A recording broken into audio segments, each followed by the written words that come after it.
গাইবান্ধার পুলিশ সুপারের নির্দেশে মাদক বিরোধী নিয়মিত অভিযানের অংশ হিসেবে সুন্দরগঞ্জ থানার অফিসার ইনচার্জ মাহবুব আলমের নেতৃত্বে 236 বোতল ফেন্সিডিল সহ এক যুবককে আটক করা হয়েছে।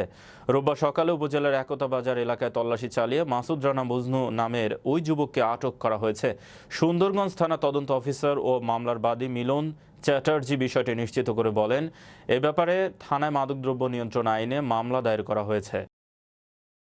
পুলিশ সুপার গাইবান্ধা সম্মানিত জনাব Kamal Hossain sir, Kamal Hossain PPM sir এবং সুন্দরগঞ্জ থানার সুযোগ্য officer in charge Mohammad Mahbub Alam PPM স্যারের সুযোগ্য নেতৃত্বে চলমান মাদক বিরোধী অভিযানের অংশ হিসেবে আজকে সুন্দরগঞ্জ থানা পুলিশ হাতে নাতে একজন মাদক ব্যবসায়ীকে 236 বোতল ফেন্সিডিল এবং ফেন্সিডিল পরিবহনে তার ব্যবহৃত মোটরসাইকেল এবং তার বাটন মোবাইল সহ এই আসামিকে গ্রেপ্তার করা হয়েছে এবং মামলা রুজুর প্রক্রিয়া চলমান।